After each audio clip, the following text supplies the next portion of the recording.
Alright, hey, what's up guys? This is going to be another playthrough. And as you can see here, we are going to be going with Pak 4 here. A little bit lower clubs. And, I typically go maybe six and a half rings here. So there's 5, thinking somewhere around here. I'm also going to curl. I'm going to try to create kind of a nice angle, so you can see that's with what I'm doing here. Perfect ball. I like the looks of that. So hopefully I can thread it up here. Not too bad. And just barely enough. In terms of my typical adjustment, we're looking at about, on a Pak 4, 1.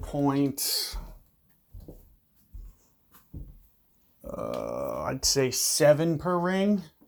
So at least 6 ring. I tried to go 6.5, but also with the overpower, 7 probably a little bit safer. But you can also see with what I did with that angle, I was trying to kind of aim for that left bunker intentionally and then curl it a little bit beyond wind effect, so to create a nice angle to actually split those bunkers. So I'm not going over the one on the right too much, and I'm just kind of creating an angle that kind of just shoots over back towards the right.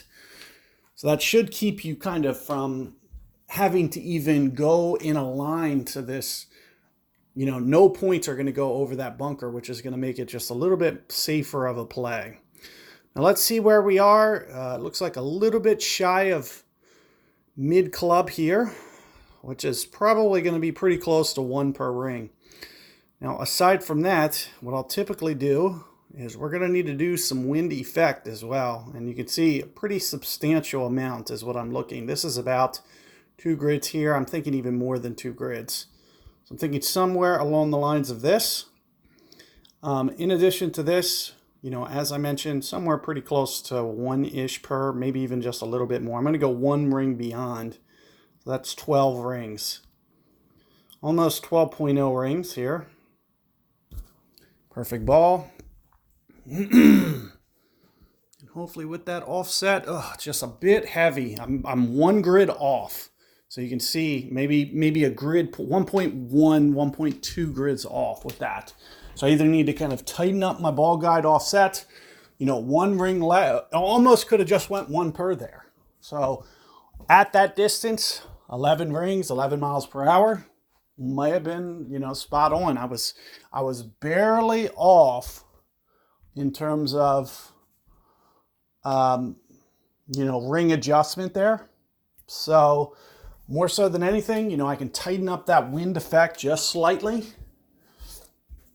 And aside from that, we're talking maybe, come in on that 1/4 of a grid or so. And then aside from that 1/4 of a grid, 1 per ring probably would have been relatively spot on. So keep that in mind. This is just kind of a starting point.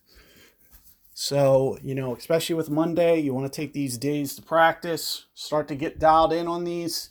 You should be able to, really hone in on this come opening weekend rounds. So, but also keep in mind, your distance may vary. You're not going to drive it to the same spot every time. So don't play it the same distances each and every time. You really got to make sure that, you make sure that if you're closer to the hole, that you use even less ring play. If you're a little bit farther towards max club, that wind effect is going to go a little bit more, and you're also going to have to go a little bit more rings as well. So keep those in mind. Always test your distance to make sure you know where you're at in terms of proximity to the hole. Good luck with that, and I'll see you guys on 2.